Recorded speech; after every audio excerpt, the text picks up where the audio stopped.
Hey, what's up, Valerie? Okay. For those who are not watching, we are sitting much further away from each other than usual for our Yes. introductory bit. Absolutely, that is true. There is a little bit of a space here in between us. Because Because special guest for our intro, which is ironic because he's the special guest for the whole episode. that is true. Yeah, not much is going to change for the intro. But and here he comes. here he is. Ready? Dun, dun, dun. Chet Porter. Dun, dun, dun. This is where you insert some exciting sound. Yes, he just Bites. walked to the stage. Yo. Hey. Hey, Chet. what's up, guys? This is really special. We never have the artist join us for the intro, so welcome. Cool, yeah. Happy to be the first one. Which is now funny because then we usually tell the audience about the upcoming episode. Right. So you want to... Just sit here and we'll talk about you. Yeah, we'll just talk about Yeah, you. we could talk. So, Val, we talked to Chet Porter today. Yes, our great friend Chet, because there's some exciting stuff coming Yeah, up. definitely. Right, Chet? Don't look at him. I can't not look at him. He's Maybe sitting I'm right not, here. shouldn't be here. I don't know. You carry on, though. No, but I think it's a really great episode because there's a lot of fun stuff coming up. There's a new album that you, Chet, are working on, and a new show, Mm-hmm. which is coming up very soon Heard about with that. the Brownies gang. Yeah, we talked about Owl City for far too long. Not part of the Owl City gang. I will say that. You, Chad. I, We Chad. are. Us two. Yeah, Right. Here. So it got a bit contentious there. I felt like they were being a little elitist. We're for sure going to beat you up for hating on Owl City after this episode. Chet is nodding. But Chet is one of the best guys I know. Aww. I don't know many That's guys. really nice. Also, just I think that needs to be pointed out. But of the few that I know, he is one of the best. And this is a great talk. Hope you enjoy it. And we'll just go right into it. Yeah, enjoy the episode with Chet Porter. Coming up next.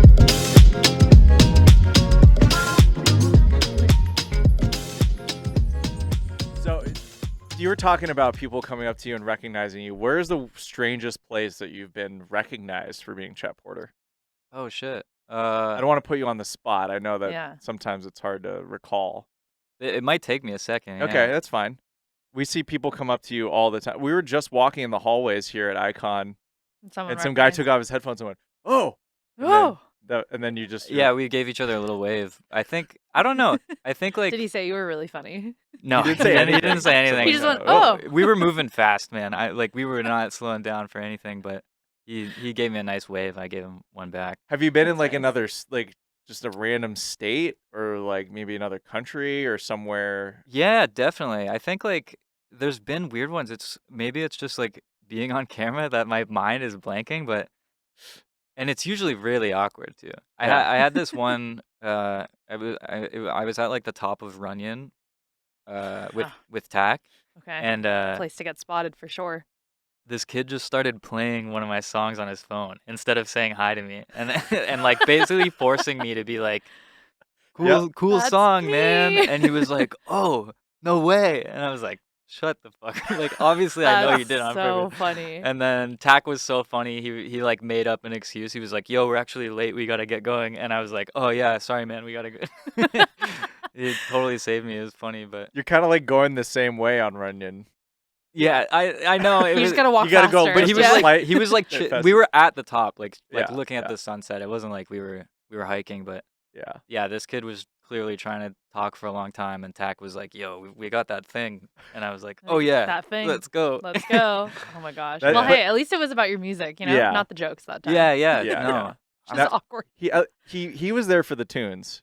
He wasn't there Definitely. for, Yeah, it's The good. memes. It's good to see. It's good to see. See, there's some people that like the Chet Porter tunes more than, what you have to say on the set. I think there's some people that are like, I'm only here for the music, man. I'm not here for any of Chet's personality whatsoever. Yeah, And you're like, those are the people I ride for. yeah. It's.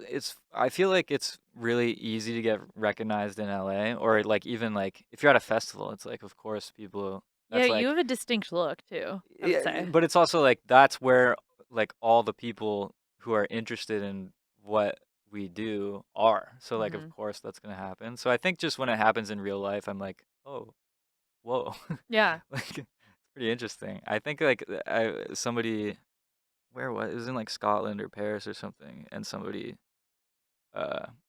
like recognized me on the street, and then I was like, do you know where the nearest CVS is. Like the one I mapped to is closed. There wasn't a CVS. It was like some Some pharmacy. Yeah. some Yeah. like convenience store type Yeah. store. But it was just really weird. I was like, it's weird that you know me. Yeah. Like that shouldn't make sense. But Yeah. But so you've lived in Los Angeles on and off here and there, and for a while now. And when you came over from Canada, where's your hometown? Aurora, it's like an hour, maybe like 45 minutes north of Toronto. Yeah. So when you came over from Canada and you had your introduction to LA, now you've been here for a while. So you go to places like Runyon, and you know what the deal is, right? But like most people wouldn't understand if they're not from Runyon that like that's our natural hike that's very popular, but is literally just like an industry plant area. It's like Celebrity Yeah, it's like watching. Yeah. it's like a hill. Like It is a in hike, other a parts of the walking world, hill. that's not a hike. So Yeah. what was your like realization when you like kind of like what was your reaction to kind of understanding how industry LA is in that way, even when you're just trying to go on a friggin' hike? Dude, I'm just gonna like tell you my first LA experience. I Yeah, remember please. the first time I came here, like I landed at night and it was like 10 o'clock and somebody was like supposed to pick me up or something and they're like, yo, actually I'm going to this party. You should come with me. And I was like, Already sounds really LA. okay, sure. Like I don't know anybody, but yeah, I'll go. I'll come. And we go to this like weird, really small apartment, like so weird, and it's like dark in there, and like everybody's just doing like ketamine and like Oh coke and like no. all this stuff, and I'm like young. I haven't really been exposed to it yet, and I'm just like, what the You're like. like, okay. And then I'm so kind of timid that I was like, I'm not gonna like make them go home. So I was just like, I'll just wait till they're ready to go. Like maybe they'll be ready to go at like Aw. maybe they'll be ready to go at like 12:30, and then like 4:30 in the morning, God. they finally like take me home, and I'm like, God, like this is what it's gonna be like, huh? Why? Hey, they sent you right in. This wasn't 101. They went Yeah, they you sent went you right right into into a the advanced dungeon. Yeah, course, and you everyone's showed up. doing whippets. Like Oh it's like, God. man, what are we? What is this No, place? no offense to anybody who does that stuff. But Okay, so you were in Canada and then you decided to come to LA. Was it just like you decided it was time, or what was the push? I was depressed. I was like, dude, Canada in the winter, uh, Tough. it was so, I was so tired of it. It was like in the town that I lived in, if it snowed a lot and it's winter, like you're just not going outside. Or like Yeah. if you do go outside, you have to like scrape all the ice off your car for like fucking 20 minutes. And it was just like, I just couldn't do it anymore. And I was obviously making music. So I was like, maybe, yeah, like I want to move somewhere warm. I might as well go to LA. Like I know people there from the internet, and yeah, let's give it a shot. And then I moved in with some friends of mine Yeah. that I just knew from The internet? Twitter. Yeah. I was gonna say, who were the kind of internet friends that you had at that time? This is like contradictory to what I said earlier, but it was like a comedy friend of mine, kind Okay. of. He was like a funny See, that's why Twitter you're guy. so funny. And then so that was Eric. He had a Twitter account at the time. He probably still does, but a Dubstep for Dads, and he was just doing like really funny writing. He's a genius. And then the other roommate was Wyatt, Electric Mantis. Mhm. Shout out Electric Manus, Yeah, the homie. so swole now. He's It's really crazy. fit now. Yeah, Love he's He's a that. fitness legend. fitness person now. Yeah, he could like he's like the guy from Game of Thrones where you could just like pop your skull. Like I feel like he could Dang. do that. Wow. The Mountain. That's him. Wait, so Runyon. I was just curious because I know that for a lot of artists who are in your position at that point where you're in their hometown, you have a little bit of buzz on the internet. You have some homies in LA, and then you want to make the jump yourself to move. Did you feel like there was a certain time where you felt comfortable with how far along your music stuff had come along, or you just went for it kind of without any um, particular breakthrough record or anything? Yeah, there wasn't like socially or like musically there wasn't like a breakthrough in that aspect, but I think I signed a deal and got a little bit of money and I was like, okay, I could use this to go live Yeah. somewhere where I'm not trapped in a Yeah. like in a snow fort. So That's more than most though, because some people literally come here with just a dream and Yeah. like, yeah, no which leads. like I would do that too. I'm just a scared. I'm scared. I'm too Well, scared to do that. You know? also have a history with music before producing and DJing, right? Yeah, I was in bands and stuff. Yeah. Uh, You want to talk about that? Sure, yeah. Yeah. So when did that start, and when did it start to transition towards you becoming interested in producing? Yeah, this started like I had an older cousin.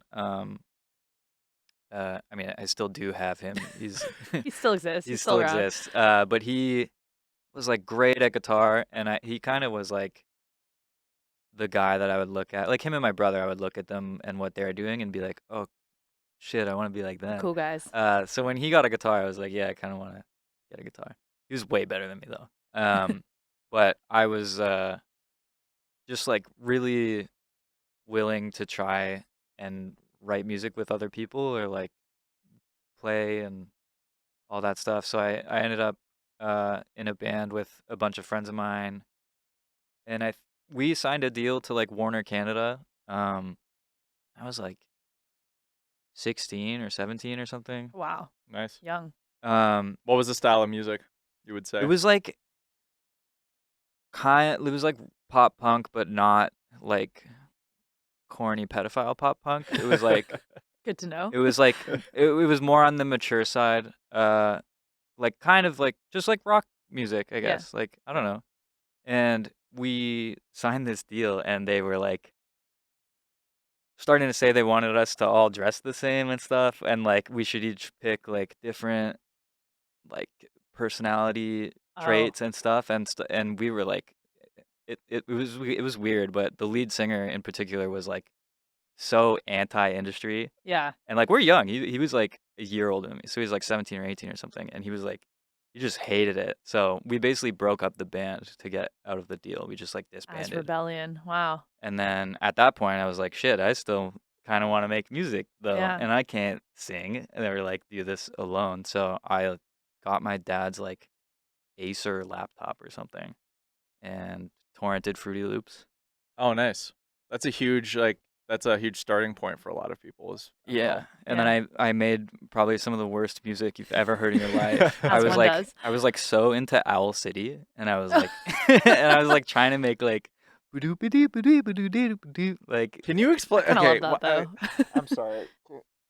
Everyone, you always talk about Owl City, and like I don't get Whoa, it. I don't know if it's Chad. because have of you the ever age dug difference. in? Okay, so you don't like Owl City? not particularly. So let me just You say never even this. had a phase Never. when everyone else I was You having don't a let phase? Adam Young, Guys, Grammy Chet and I are about to award-winning beat you producer up. Owl City? We're both about to you beat guys you are up. I don't know a if he won a little- Grammy. The I tone feel like has he did, gotten a though. little abrasive here. So I let me just break this down. I like Death Cab for Cutie and the Postal Service when I was in Good. high school, but I'm a little older than you two. I like them too. So So what's up? Yeah, what's up, Chad? Yeah, what's up, dude? so why didn't Owl City feel like kind of like a very soft knockoff that wasn't there some sort of Christian undertones to the He's definitely like a. I thought it was like a Death Cab for Cutie. I'm trying to not be like, offensive. I thought it was like a Christian radio Death Cab for Cutie kind of was the vibe. No, I mean, but the music is so different. Like the underlying like production is crazy, and the lyrics too. Like So it's not I'll just that. admit, like Owl City lyrics are so whack. He's like, "I'm a turtle" or something. It's like, yeah, that's weird. But the music, his production is so good, and it still holds up, and it was really interesting and really like bubbly. I also Um, feel like it's a contextual thing. Like, I think if you listen to it now and you think about it critically, it feels extra silly because, like, the lyrics Totally. and it sounds, silly sometimes. But, like, back then, it was just different, I think. And I think that's why people resonated with it. And also, like, that era, we were listening to, like LMFAO. Like, that was, like, the hits, Yeah, I that's think, around that crazy. era. So it's, like, the music level, I Right. think, was different. Well, it just reminds me of like how, the song's called Fireflies, right? Is Sorry. that the Don't main- pretend the like main you song? don't know Fireflies, I don't know. Chad. I don't know this. Yeah, what do you mean? The song? What Yes. is it? I just remember he says lightning bugs. And that kind Yeah. of just always irked 10,000 me. of them. Okay, so but people saying that they really like Owl City, I only know that song. So it's like people saying they really like Carly Rae Jepsen, and it's like I only know Call Me Maybe. So it's like Yeah. my whole thought of that artist is informed by that song. So it's like I if also see. Okay, I'm gonna stick with this contextual thing because I feel like it was just like a different time back then. Because I feel like people say that about like the Postal Service too. Like people are like diehard Postal Service fans, but they're not necessarily like they don't know all of the albums. You know, like they know the couple hit songs, but they're just like they will ride and die for those songs. Yeah. It was yes, different. It was a Yeah. little different back then. I the think. context I guess helps, but coming from I was really invested in You indie just rock. really hate Owl City. I don't know anything about it, so It's, yeah. So how can you be a hater then? well, I Yeah. don't think I'm a hater. I just didn't like the Lightning Bug song. No, that's fair. That's crazy. Going back to that era of Owl City. So how did you make the transition from doing like the band stuff to kind of like your own individual music? A lot of making shitty songs on my dad's laptop and just YouTube, just Yeah. watching like YouTube videos of guys, and like YouTube wasn't as good back then as it is now. Yeah. But I was watching the shittiest YouTube videos, like people filming their laptop screen rather than screen recording. And it's just like so trash. Yeah. It was pretty hard to learn. So it was mostly experimenting. And then I think like I left my dad's laptop in the trunk of my car at school, and like every single car like in a row, just like Oh no. all the cars got broken into, Damn. and I had to tell my dad like, yeah, man, I lost your No. laptop, and he was like, you had my laptop? And then it wasn't like for a couple years until I was able to get another computer, because I was just like Oh wow. like I wasn't really like making money, Yeah. so And I'm always Yeah, that's curious. devastating. I feel like around that time when we talked to people who had a really strong internet community when they started making music, like where did you find those people? Like was it SoundCloud? Had SoundCloud even like come into the conversation at that point or yeah, SoundCloud was in. I think I like one of the first things I attribute to people learning about me was I did I think I messaged Ryan Hemsworth like on a whim, I was like, no followers, like nobody. Yeah. And I just messaged him on a whim like, "Hey, can I remix this or like have the stems? Like I kind of want to, I'm trying to do stuff." And then Yeah.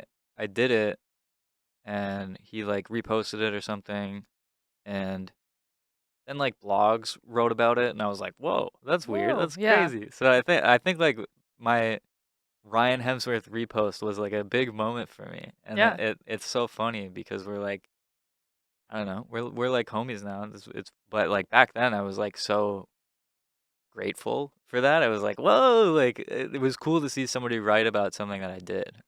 Yeah. Like and now if that happens, I'm probably like, "Pff." I know. It was a special time. The blog Yeah. repost era when it Yeah, was like really organic. I miss it because like now if somebody writes something about me now, I'm just like, who cares? Like, Yeah, like I I know. don't think You're the I feel only like I person that like read it. don't I Uh, don't appreciate anything anymore either. I'm Yeah. just like, Well, what? that too. I mean, also Ryan Hemsworth, it should be noted that he kind of carved a little bit of a lane for artists like you as well. Totally.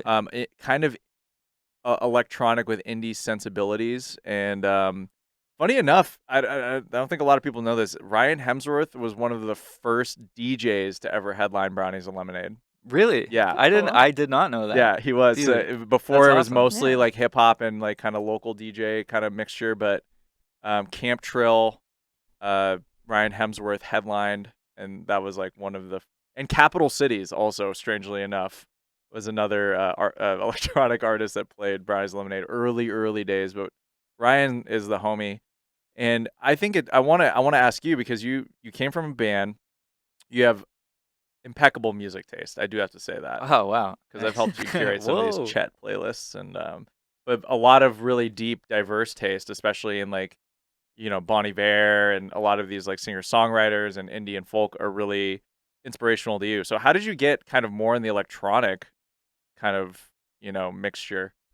I don't know, Music? man. It's like uh it didn't feel like a choice, really. It was just like it was like what I was able to do or like what came out. It's like if you were gonna like sit down and do a painting or something, like you could try and make it like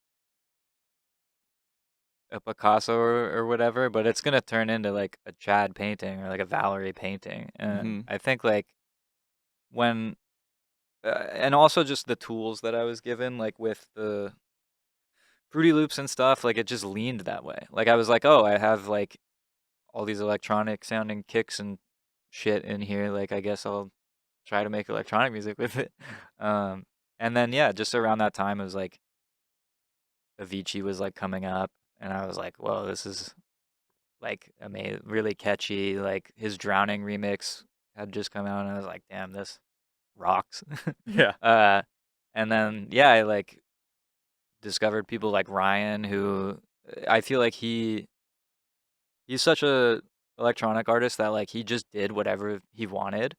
Like he would make like Zelda remixes, like all this like weird shit that like I feel like a lot of people like wouldn't fuck with, but like Yeah. a lot of people did fuck with it because he's just being himself, and I thought it was really cool, and that kind of like made me think about that too. And I don't know, I was just kind of making, and the whole SoundCloud era, it was like this little community, and everyone was like, yeah, let's make fun stuff. Like, Yeah, he just did like back then, way back in the day, he just randomly dropped a remix EP that was like, it was like J-pop mixed with, Houston lean, kind of like funk stuff. And that was so ahead of its time. And yeah, it's crazy. artists like him were mixing K-pop way back then.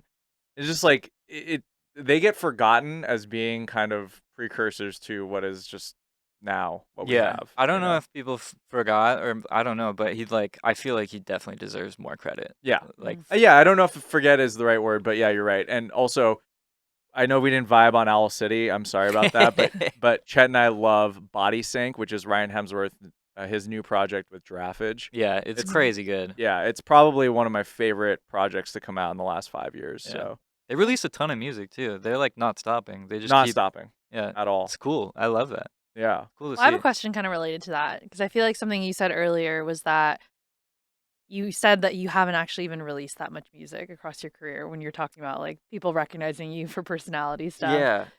Do you feel like you're really particular about what you release, or what do you think is the reason behind not releasing a ton of music? I think so. I kind of like imprisoned myself for a while, I feel. Oh. Like I've thrown out like multiple albums, and they were like totally different than the one that's going to come out. And I don't regret it or anything, because like one was like a full on like indie pop like passion pit kind of project, and I think like if I had put that out, it would have put me in a weird position, because I realized like, oh, I don't know if this is what I would want the live show to be like. And I started thinking about it from that aspect and everything, and I was like, okay, like I want to make an album that I'm going to feel proud of to perform in front of people.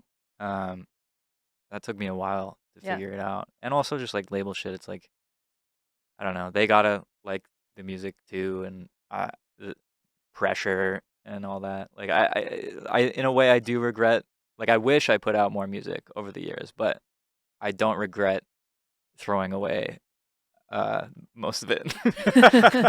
Well, I mean, I feel like that's a thing that comes up a lot in these conversations that we've had, where artists in the electronic space release music and then realize that the live element is so important to the music that they want to make. Yeah. So what was it about? I mean, I can imagine you said it's kind of, it was like indie leaning. Was it like in order to perform that, you'd have to have like more of a band approach, and that's like where you didn't want to go there?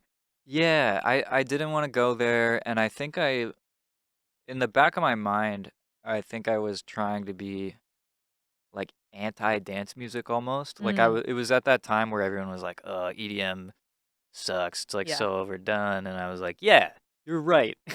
So I made this whole album, and like everyone, like my management liked it. I think the label liked it, and I was just like, we were nearing the end, and I was like, wait a second. Do I even like this? Like, I don't Do you remember think I what year do. this was? Yeah, this was no, I lied. I don't. But it was like 4 years ago. Is it okay? Yeah. Maybe 3 or it was before the pandemic for sure. I was going to say, it sounds kind of like 2017, 18. Yeah, definitely around. It was whenever that stuff was happening. It was around then, Yeah. for sure. Well, that was, I think we've identified that's when people were making more of the transition to Spotify leaning stuff and being like, yeah, kind of anti EDM or dance music Yeah, because it didn't stream well. yeah. People were kind of over it. I wasn't even trying to cater to Spotify or anything. I mean, I've been like Right. historically bad at that, I Well, think. no, I mean, but like that- it was my own brain being like, "Oh yeah, like that's not cool," which is so lame. And like I'm glad I like grew out of that cuz that's just like I don't know. Well, it feels like a big part of, when you're in your quote unquote early years as an artist, like experimenting is a huge part, like figuring out what sounds you do like and don't like. Yeah, But totally. yeah. Well, it's also, you have indie artist sensibilities, or you come from more of a like rock and instrumental background, as like someone who actually plays music. But you've also like you open for Odessa on their tour, or you like play these EDM music festivals. So I'm sure there's a little bit of conflict in that too. Yeah, Right. I mean, that's kind of the other thing is I was playing all these like EDM style like I played EDC and I don't know if like there were people there for sure, but I was like, man, this is weird. Like I think I like fumbled it because if I don't know. I think if I had the opportunity to play EDC now, like I would do it so differently and I think it Mm. would go over way better. Even though like I didn't have people being like that sucked or anything. Like everyone was like, yeah, it was a really cool set. But when I was up there doing it, I just knew it was wrong. I was like, oh fuck.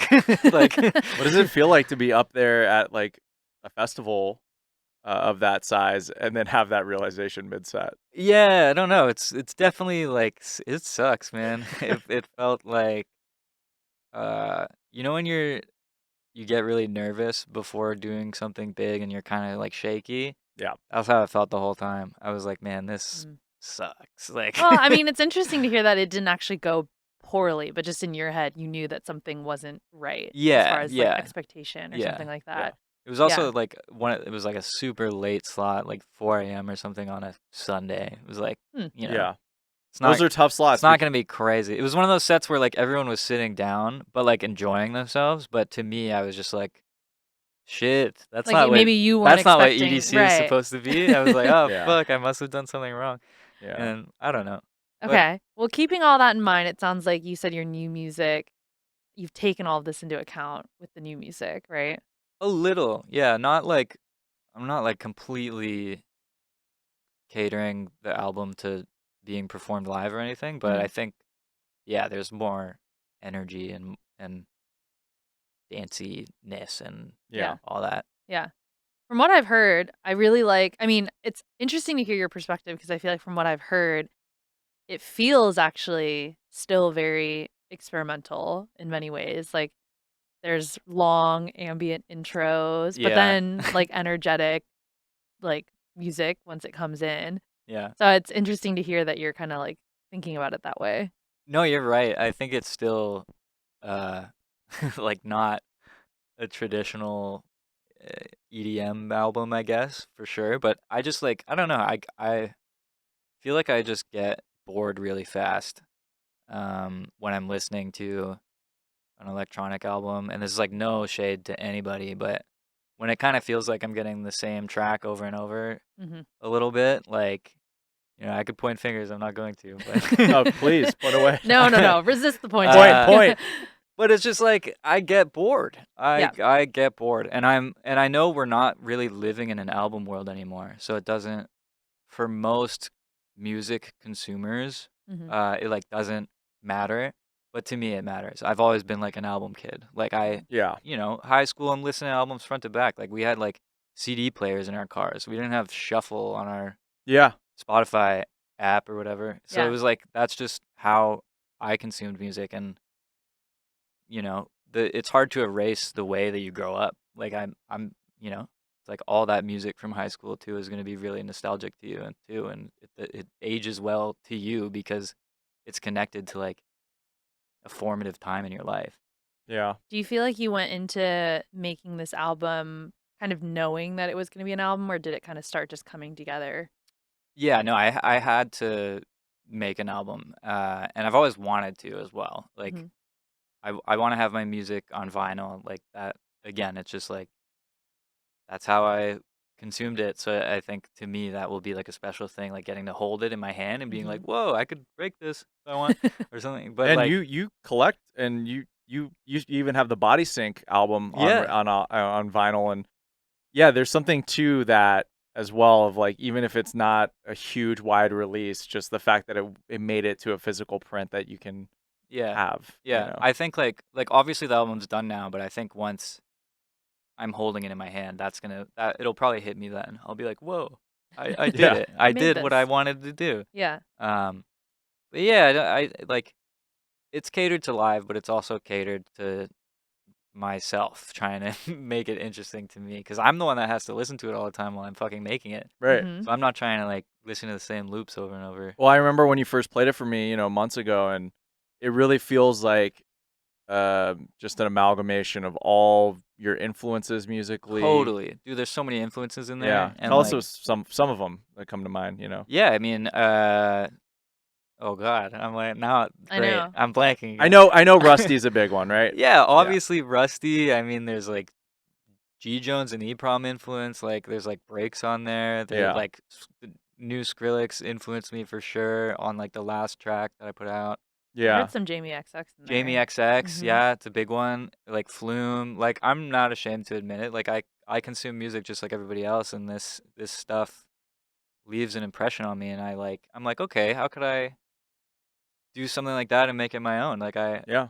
I just want to make music that I like, and I like all kinds of music. So Yeah, it's like, I'm on the break side of things, like the track Nowhere with Pauly and Her. It's one of my favorites. yeah, no, I love that song. That was that song's funny because we were in like a label kind of. Like my guy had just told me like, "Oh, we need more singles or we're not going to put this out. Like you need to we need more singles from you." And so I made that song just like really pissed off like in like an hour at my friend's kitchen table. Wow. And then yeah, I actually ended up really liking it, but I made it like so begrudgingly. I was like pissed. It's Yeah.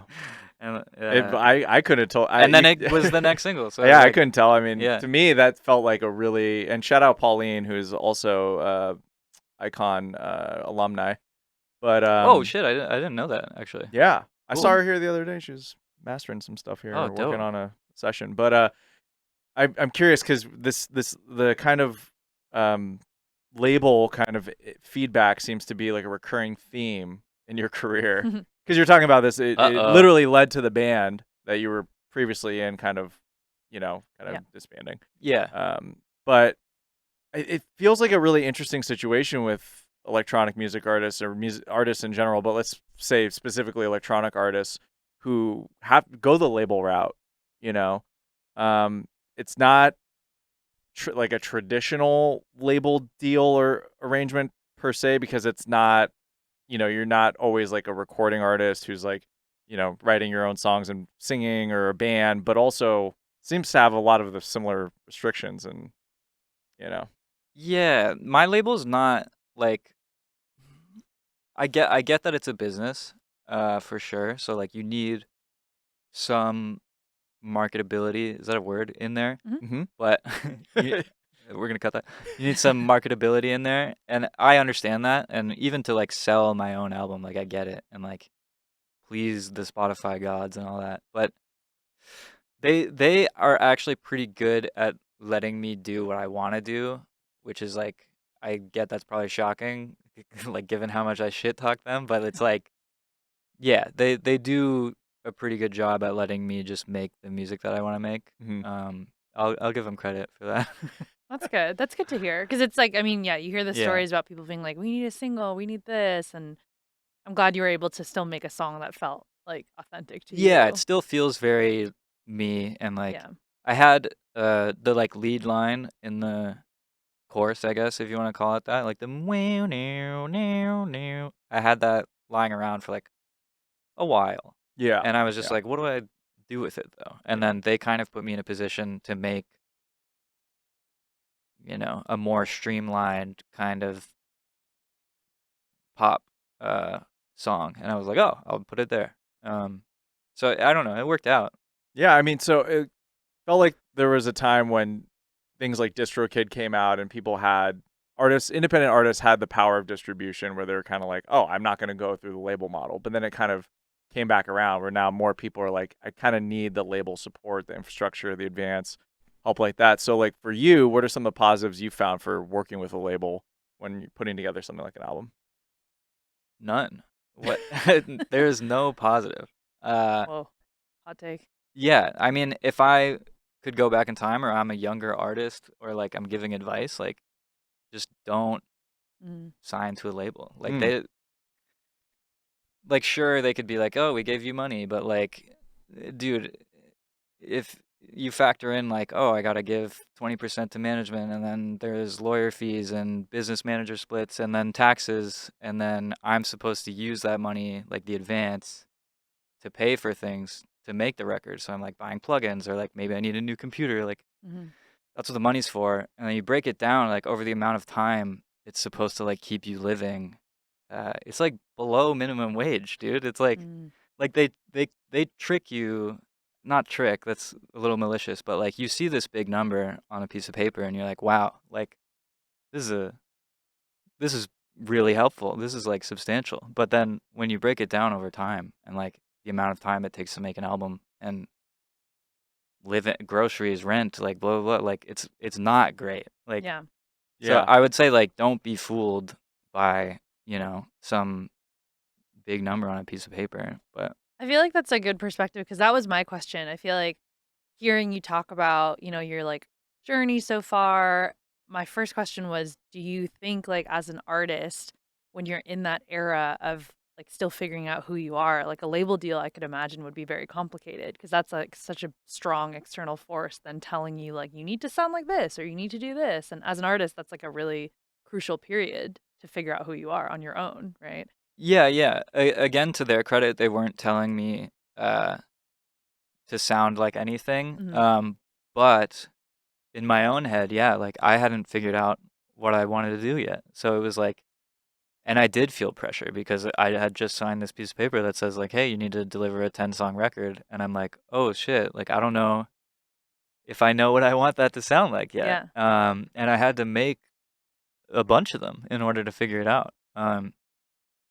I think maybe that's normal though. I don't Hmm. know. Like for an Mm. artist, I don't really know, but Yeah. it was tough for sure. And like obviously I didn't make them happy by like making a whole record and then throwing it away. Like when there were songs that they were excited about. So I get it.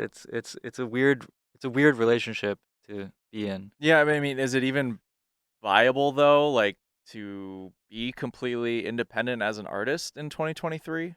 I don't know, man. I mean, it's so oversaturated these days. Like, Yeah. of course we all see it. But like when I think about what my labels bring to the table, it's like not much, man. Kind of making things harder for me. And like I do a lot of my own stuff anyways. Like I'm making all the videos. I'm spending my own money to make assets, like using my time to make all this stuff, and I'm the one doing the photo shoots or whatever. Like again, all they really did was like give me a check at the start, and they'll upload the music or whatever and like pitch it, which is great, good job. But But do you think that you are actually capable yourself completely, without any help, maybe aside from like your management, to really distribute and promote and kind of work on a record? Because I'm just asking this kind of hypothetically because I think a lot of artists find themselves in this weird sort of gray area where like they're unsure about like kind of what direction to go in, and you spend all this time on this album, you want to have an impact, you want to have the resources, right, to get the most ears on something in this day and age. yeah, yeah, I mean, I don't think they all they can do is the same thing that you can do, which is like, hey, check out our artist music, like maybe put it on your playlist if you like it. It's no different than, unless you're on like a major label, like, you know, pop star shit. But if you want to grow as an artist and you're like a little electronic guy, I would say go to like an artist run label. Like if you can go to like Mm. a label like San Holo's label or like Odessa's label or like one of those, like that's the place for growth because it's not just about putting the music out. Like they'll also maybe like throw you on their tours or throw you on their shows or they'll promote you on their socials. Like I grew a lot as an artist in the SoundCloud era. I signed my record deal. I think I've been the same size since. Like it's like they don't provide any growth really. Do you think that artist development has kind of like regressed in the last X amount of years since you've started? It's like regressed and progressed at the same time. Like you could strike lightning on TikTok, Right, but right. but again, it's so oversaturated that like it's hard to cut through. So I don't know. And it's crazy. You could spend like 100 hours on a song, you put it out, and nobody listens to it because there's like 100,000 songs uploaded to Spotify a day. Yeah, Like I mean, how are you gonna place yourself at the top of those playlists or whatever? Like it's really tough for sure. Like I feel bad for anyone that's trying to become an electronic artist like post SoundCloud. Like it's definitely Mm. harder. yeah, I was it's interesting you say that because I was doing some homework, but I've said this before, like, music streaming revenue or like percentages of new music on these DSPs is like 30% or under usually. It's almost 70% catalog now. And so it's basically showing that like people are still not actually invested in developing new music. If they can just make, you know, if they can make all this money on the back end on their catalogs, they're just Yeah. sitting there, right? And the other thing is that, you know, a lot of people have qualms with the way that music is discovered now because they feel like artist development doesn't exist. Robbie from Lewis the Child was talking about this the other day. He said, I kind of miss the time when people would write about our music on a blog and Mhm. that people were sharing it and Mm-hmm. discussing it. Now you put something out and then you just hope it goes viral. And that's like the only thing you can really hope to get your music Well, I to think, I have mean, I feel legs in the like what we culture. all miss is like the community aspect of it because it's like that's what the SoundCloud era was so good at. That's what the Right. blogs then picked up on as well because you still felt like a blog was like a trustworthy person talking to you and sharing music with you, which is why I think now we've gotten to the point where we're like all the way around back into the circle of like DJs get more excited when like it's like the other DJ is playing their song rather than like it shows up on the Spotify playlist, right? Like that's more exciting now because it's like Totally. back to the community thing that we've lacked for a long time. Yeah. That's also like back to the growth thing. Like that's a great way to grow. Like we saw it happen with like Knock too. Like you make a song that everyone throws in their sets, like Mhm. it's gonna help you. But like yeah, I miss that shit so much because like the thing that I loved about SoundCloud the most was like real time comments. Like Yeah. like time stamped, like the drop would hit and you'd have all these comments like, "Oh shit," like all Yeah, and you see caps like exactly where people are excited, or just right? bruh or something. It's like I don't know, like yeah, it's just it felt like a community for sure. Yeah. And I definitely miss that because now I don't know, like if you use like Spotify or Apple Music, you're just getting the song. You're not really getting other context or Mhm. like any community aspect of it or like maybe you get like a little what's the video thing that with the Yeah. canvas Yeah. like it's like yeah, cool. But like I used to love listening to music on SoundCloud. I mean, I still do, but or like mixes and like seeing all the comments pop up like as the waveforms going by. It's like that was a genius thing. I Yeah. don't know why Yeah. anyone other company hasn't like ripped that off yet, because Right. it's like yeah, that I don't know. It makes me feel warm And to like even if it's not my song, I'm listening to somebody else's song and I like see all these comments that are like, "How'd you do this?" or something. It's Yeah. like yeah. And also like direct messaging yeah, on platform was really important. I talk for hours about all the conversations that started on SoundCloud that led to someone getting a show in LA or a lifelong friendship that still exists. I yeah, just Well, randomly, yeah. yeah. Go I ahead. just think it's really interesting now thinking about it because we started this whole conversation about you joking, but also not joking about people coming up to you and like recognizing your personality yeah, over the music. But I feel like that's kind of in a new way, like the way people are connecting, right? It's like they don't have the SoundCloud comments, but like they see you talking about stuff on Twitter and they're like, right, oh, I feel like I know Chet.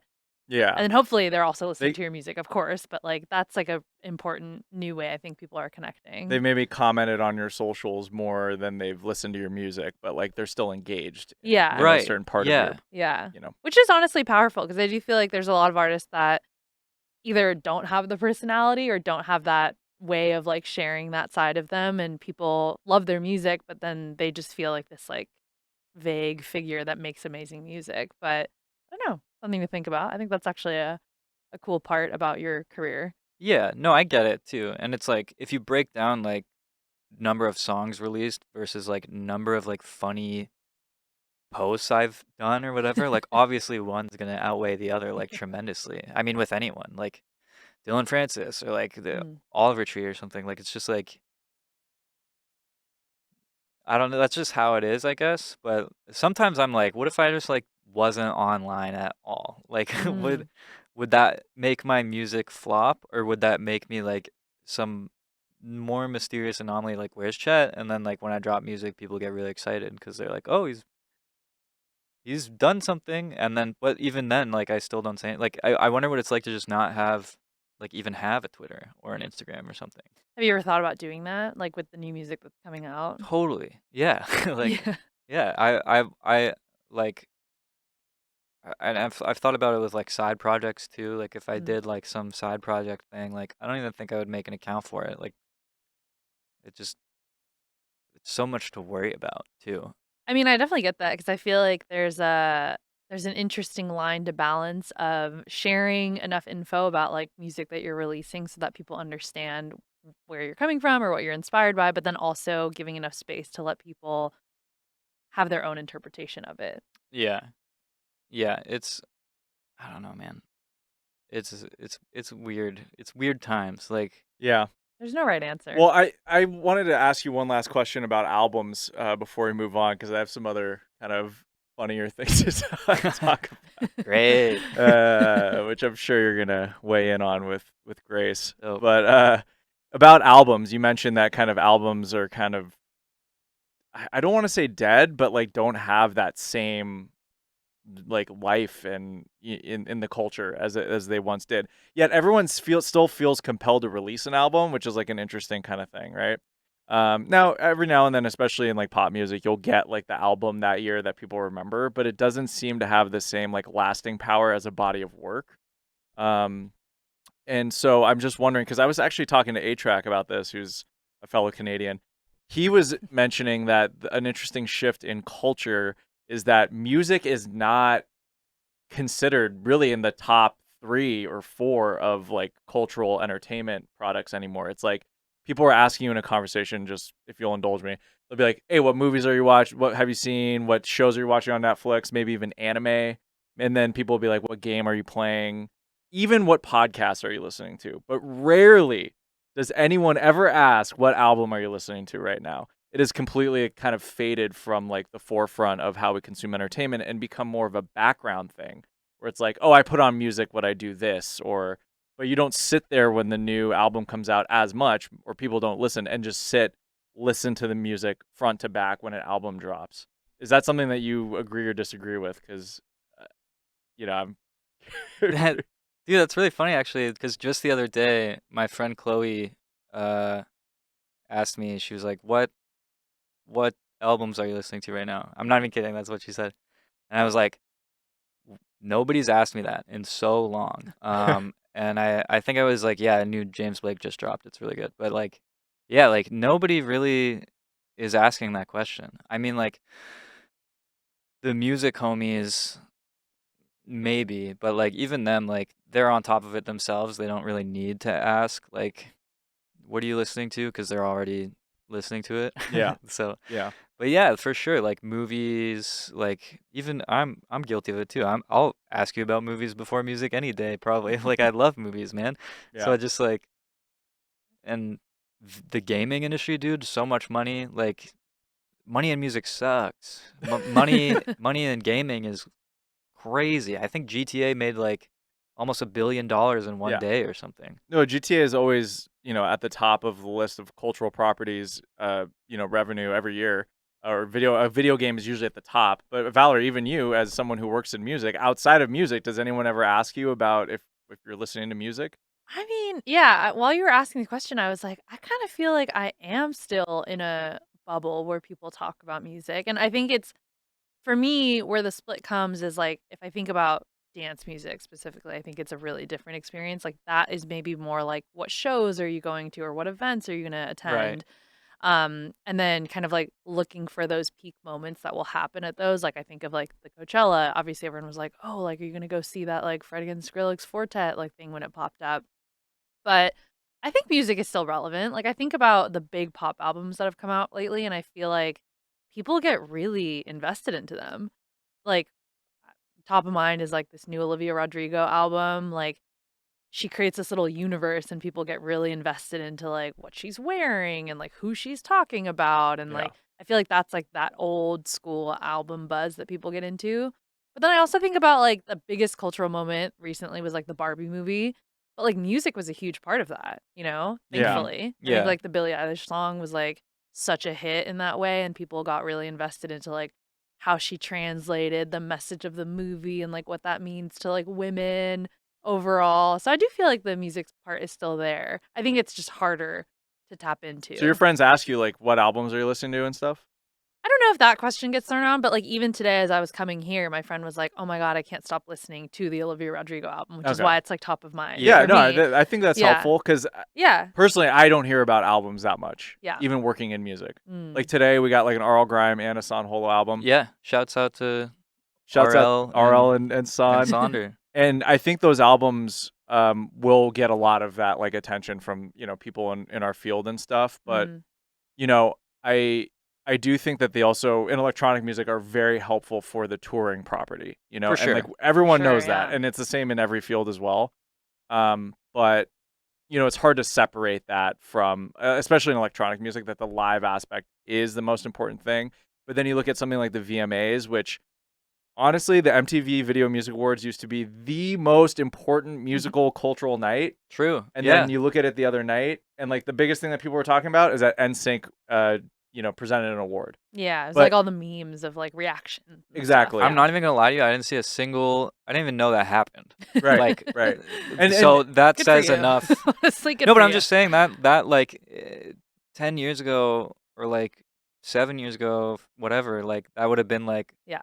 the biggest thing The winners are, happening. like, But like who- I yeah. didn't hear anything about it. Yeah, Like, I mean, didn't there even would be know. literally things like Miley Cyrus twerking on Robin Thicke that like you couldn't escape it, or like Kanye Mhm. West interrupting Taylor Swift. Like it would be, the news. It would be like Mhm. top of CNN, right?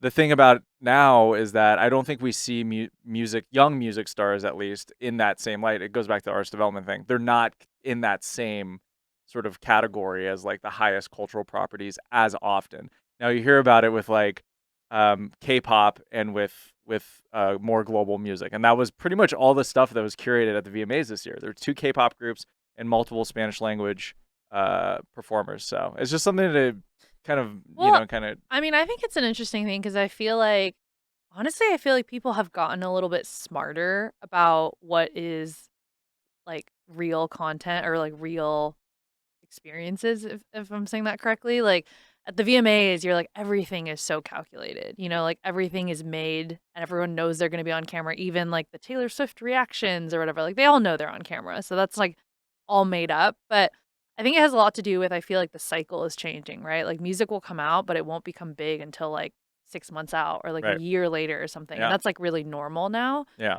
So I kind of feel like that's what's happening also. Like I feel like people have to get more comfortable with like music comes out and maybe it won't get that big splash that it used to unless you're like a huge pop star. Right.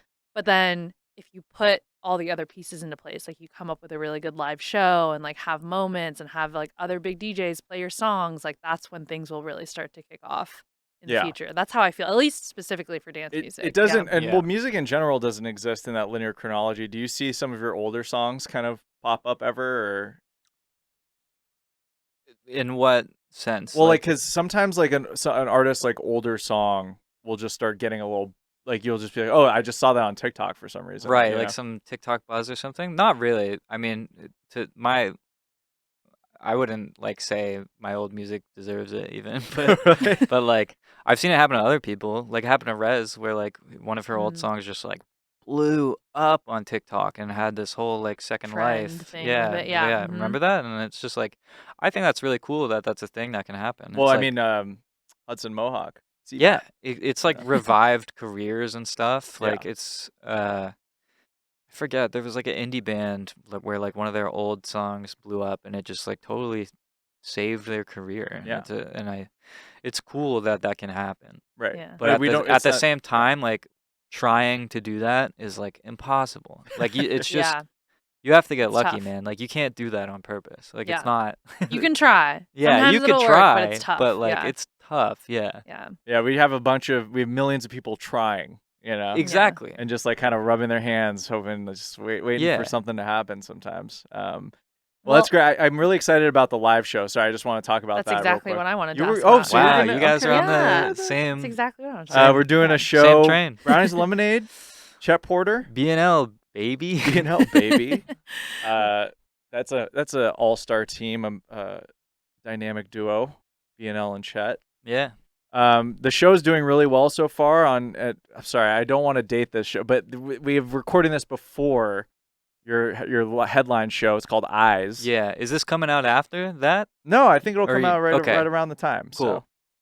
I don't Yeah, know. and I saw. I mean, I I don't saw care. you I don't know talking. either. I saw you talking online about that you're working on a lot of stuff for it. Can you tell us about it? Yeah, I'm just like, I mean, I'm working on the music side of it, and I think it's been really fun to work on because, again, I'm just thinking about like, I'm thinking more about energy than I usually do. Because like, I don't know, man. When I was making my old music, like, I hadn't really like experienced a lot of live shows yet and stuff, you know? And Mhm. now I've been to so many, and I'm like, oh, like, this is fun. So I don't know. I'm just kind of rethinking things, and I wanted to have like surprises. And I don't mean that. I don't mean like fucking secret special guests or something. I just mean Mhm. like surprising musical moments that you maybe wouldn't expect from like a set from me. Mhm. And there's stuff like that on the album too. But I just like it's been really fun to put together because I'm just trying all this stuff and. You know, I've made edits like specifically for the show and all that stuff. Like Yeah. that's nothing new, but I'm really excited. I don't know. I'm like gassing myself up making the No, it's set good. because it's I really can tell you're it's excited just been about like it. yeah, it's been so fun to make that I'm like I know I'm gonna feel good playing it, Yeah. which That's is great. like kind of a hard feeling for me to obtain. Like Mhm. you know, like I was talking about the EDC thing. I was like, oh shit, this, you know. But I know I'm gonna play this set. Like even if nobody's in the fucking room, I'll probably be like, yeah, this is sick. So That's great. I'm pretty excited about it. I pretty much am like done the musical aspect, and now I'm on to the visuals. But Yeah. my computer's really bad though. So this is it's a recurring theme with you Yeah. and the computer trouble. yeah, man. For those who don't know, what is Eyes? Give us a little Uh, synopsis. so the album's called Everything You've Ever Seen, and I realized like 2 months later that I could just condense it to eyes, and I was like, whoa, I'm a genius. So that's just kind of like it's the album name or like the name of like this era or whatever. Like artists are obsessed with eras, and I don't know. It's good to have a title attached to this batch of music and maybe like some extras afterwards because I don't really um like Chet Porter is just a name. Like I don't think it's like super interesting. So it's nice to have some other creative type of name attached to this body of work and like Mhm. maybe again like the era. Uh so yeah, I don't know. What do you feel like if you had to capture it for people? What do you feel like this era is about? I think it's about being like a little less precious. I mean, I know that's ironic considering how long it's taken the album to come out, but I think after that and like even in the show, like I'm just like if I make something that I think is fun, it's in there. Like I'm not trying to like be so technical or like whatever. I'm trying to be looser because I feel like I've wasted a lot of time, like not wasted maybe, but I spent a lot of time not releasing things when, you know, it's like I'm only getting older. Like I might as well just put this stuff out or like put this stuff in the show or But did you feel compelled to make music when you weren't? Like when you weren't putting stuff out? Like did you feel compelled to put it out or did you just feel the pressure that you needed to? yeah, I mean there was pressure, but I'm making music all the time. Like I've never really stopped making Yeah, music. yeah. Like, I could go years without putting anything out, but I'm still You're still making still music. making stuff for sure. But do you feel like the difference between making music and putting it out, what's the biggest difference like in that Uh satisfaction? I mean once you put it out, it's not yours anymore. Yeah, I mean even now like the album has been turned in, it already doesn't feel like it's mine. Mm. Um which is it's interesting. Like I don't know because I guess I can't make any more changes to it. I can't do anything. So I kind of have just like stopped thinking about it. Other than working on the show, like I don't listen to it. I Yeah. probably won't listen to it. That But is exactly the mentality of someone who's not being precious, is what you just said. Because I think some people who are precious, they they care once they put it out about how it's received or like the play count or yeah, But yeah, it literally is not yours anymore in that way. yeah, It's for the public and for everyone to have and yeah. enjoy. I don't really care about streams, man. I think the last song I put out, Aura, is like not doing well at all. But it doesn't bother me because I care about the shows. I just want the shows to be fun for people, be fun for me, be like a cool experience. Like, I would love, I think I care more about that. Yeah. I would love for people to leave the show and be like, that was a good show. Yeah. Well, during the pandemic, you did live streams for us at Digital Mirage, and they were outside the box. Obviously, no audience, but one of which was one of the first underwater set, Man, the world's first fully underwater 30-minute minute set. what a joke. What was that like? And also, did you funnel some of that creativity from those performances into this Eyes one? Not really. I, I mean, doing those sets was super fun, but Yeah. I think when people are like, "Yo, when are we gonna get like Digital Mirage Part 2?" It's like, dude, that happened already. Like enjoy it for what it is, and Mm. So let's do the next thing. people really liked it then. People really, I still to this day like get, people will like come up to me in real life and talk about it, and I'm like, yeah, that's awesome. And they're like, where are you gonna, what crazy thing are you gonna do next? And I'm like, that wasn't really the point. It was like there was this big like dick swinging contest, like people DJing in the Grand Canyon and like all this crazy stuff, and I was like, I'm just gonna do like the dumbest thing I can think of Yeah. to try and just end this because it's like so stupid. Like it was never meant to be. Like it was supposed to be like really silly and ironic and Yeah. whatever. I think people kind of like took it seriously for what it was, but like that's fine too. I don't. Because you were swinging something pretty big. Yeah, like I'm not. First I'm not trying underwater to set. like. I just thought it was funny. I was like, Yeah. this is so dumb. It was fun though, but I mean, you remember the live stream creativity was so incredible. Like It was. Swarty, what he did for Secret Sky. In- I know you're a Swarty oh my fan. God, sorry. Incredible. Like just he had like that's like one of the best creative things I've ever seen. And like Yeah. I've told him that before too. We've kind of become friends lately, and he's such a cool guy, man. Yeah. Also, like the San Holo like slow mo set. Oh yeah. That's so cool. Like it's just there were a lot of cool ideas that came out of that, and it's just But it was a certain time.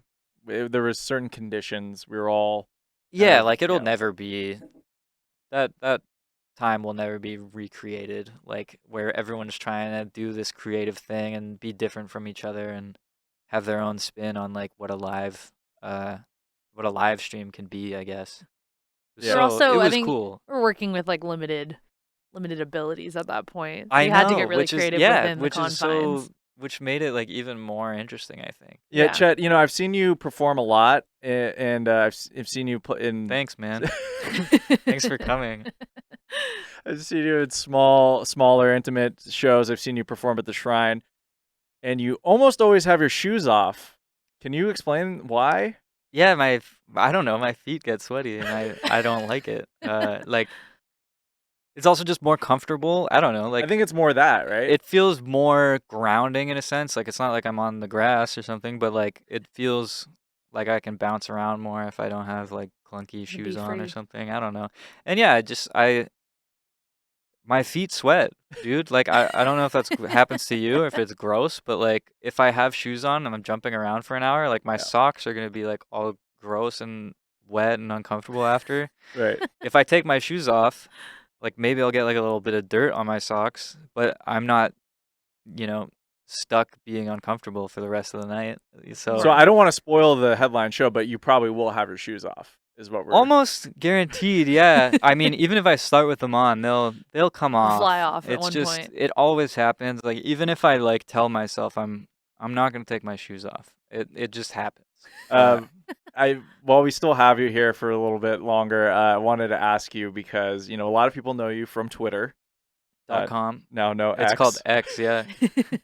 Which, by the way, the X app sort of icon is just so like it's so early 2000s. It's Yeah. got like the grunge filter on it. Mhm. Like that was like a Photoshop brush. Yeah, I haven't updated actually. So really? For You me, still it's have just Twitter? it's still Twitter. Yeah, Wow, it's powerful. Living Yeah, in the past. You're not missing anything.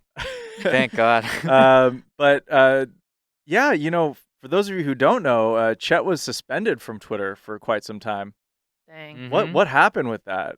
You went to Twitter Yeah. prison? I went to Twitter jail. Not a lot of people have been in Twitter jail. That's the reason why I asked. Right, Like, what was yeah. that like? I mean, a lot of people don't recover from Twitter jail. Yeah, and that was the even- craziest part is you came back and got your account back. Yeah, that was I we all know what I did. Do I have to say it? No, we don't. Okay. Well, I mean, this was when Twitter verification was not purchasable. And it was Not- real. Yeah, it was like a real thing, so it was like more credible. And I changed my picture to Donald Trump and changed my name to Donald Trump, and I just tweeted yes. something about like pissing my pants and being a pedophile, and then I just put my phone down. I was like, haha, that's funny. And I put my phone down and I picked it up like, I'm not even kidding. I picked it up like 30 minutes later and it had like 70,000 likes or something. And I was like, oh my God. oh no, no. I could already tell like I'm gonna get in some Your trouble. notifications are on? No, Okay, yeah. no. So you had to like. I like put my phone down. I was like playing Warzone or something, and I was just like, haha, that's funny. And then yeah, when I opened my phone back up, I was like, oh shit, this is bad. This But is it's bad. it's also funny. So I just left it. And then it just kept like skyrocketing. Obviously, like red-pilled people are in my replies telling me they're gonna like kill my family. Oh, But I'm like, whatever, you're not gonna find them. And so I lose the badge. I lose the verification badge You didn't pay for. that I didn't pay for, yeah. And I think that's enough to, at that point, like, you should be in the clear, I think, because I'm no longer officially pretending to be somebody. Now you're just an unimportant Twitter user. Right, but Yeah. then I'm not kidding, at 999,000 likes, like it's about to hit 1 million for some stupid reason. My account just gets banned or deleted or whatever. Oh, You no. didn't get the 1 mil 1.m. Yeah, I did though. Oh, you did? Yeah, You did. because They rounded up. so I'm in Twitter jail or whatever, and my account's like banned and deleted, and everyone's talking about like Jabuki, how that happened to him. He like, he never got his badge back or whatnot. I don't know who that is. He's like a comedy guy, and Okay, he Jabuki. did something similar, I think, where he pretended to be somebody, and Okay, cool. Just for more, yeah. just more that stuff doesn't fly on Twitter, especially when Jack was in charge. But not under Jack's watch. yeah, but yeah, so I lost my account for like a week, and I didn't know if I was ever even gonna get back, but we got in touch with Twitter, and this was right before Digital Mirage happened. And they were like, okay, we'll give you your account back. And I was like, cool, I want it back at Friday at 11 a.m. or whatever time the set was at. I planned it out so that I would get it right when the set aired. And I think they were like, you little asshole, like making us do this. But they didn't care. They gave it to me at that exact time, and it made it extra funny. Wow. But while I made was your gone, demands. Yeah. But while I was gone, everyone was saying like free Chet, and everybody changed their profiles to look like me, Right. for some reason. So there were like 40 or 50 or 60 like Chet Porter accounts. So by the time I got my account back, they had to give me the badge. like two. There's too many because- loose chats out because here. you couldn't tell who was the real one. How did you recover from this? I just don't was all understand. luck. You I don't made know, your man. own viral campaign. Yeah, not but even trying. Yeah. again, it's one of those things where like people will come up to me and tell me how funny that is, and I'll be like, okay, well, I wish you would tell me what you think of the new song. Like, Okay, side note for anyone listening, stop telling Chet he's funny unless you follow up with a no, song. I that get you it. love. It's still kind. It's still, coming up to me and They're still saying trying anything. to engage with you on some level. Yeah, coming up to me and saying anything is like really nice. I'm never gonna be like, fuck you, you stupid. Like, I'm not gonna.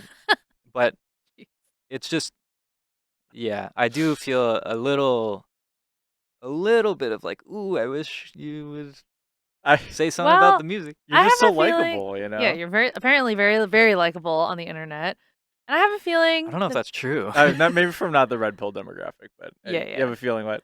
I have a feeling that the new show. It sounds like you're working on lots of cool things with it, and then once the album comes out, I think there'll be plenty of new music for people to compliment you on once they hear it. So I'm excited. I'm Yeah. excited for the next era. Yeah, let's fucking hope so. I honestly, it doesn't matter anyways. Like, I really feel comfortable with this album. So like, even if nobody listens to it, I feel like, yeah, man, good job.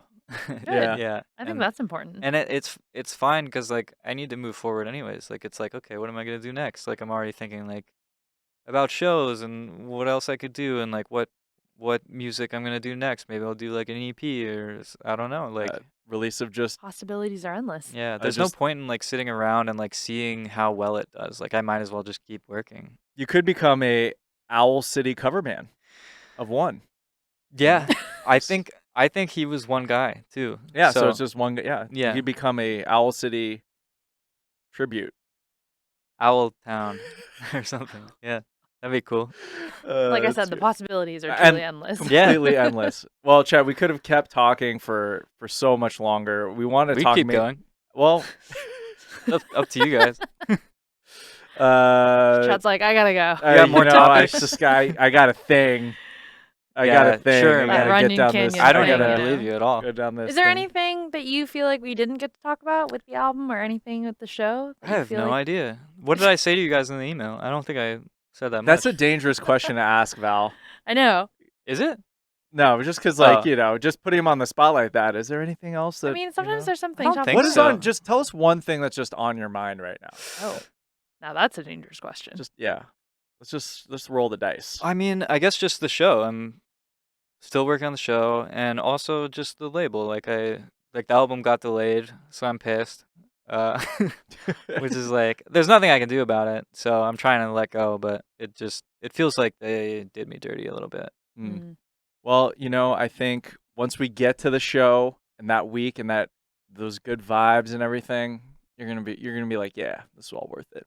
Totally. I already know I'm gonna feel really good about the show. Like, I don't know. I don't think I've done anything like that in a really long time. Like a proper headline with like visuals and all these, like very curated by me. I think it's gonna be fun, and yeah, it sounds like people are gonna show up, so that's cool. No, it's gonna be great. Chet Porter at Los Globos here in LA, first weekend of October, and I guess first full weekend of October. But yeah, it's gonna be great. Yeah. Yep. Well, Chet Porter, thank you so much for coming through here at Icon Collective School of Music Production. Thank you to Yate for the bevies. Yate. Oh, Yate! Otherwise known as Yate. Jose, thank you for, producing this wonderful show. Thanks, Jose. See you next time. Much love. We'll see you soon. Bye.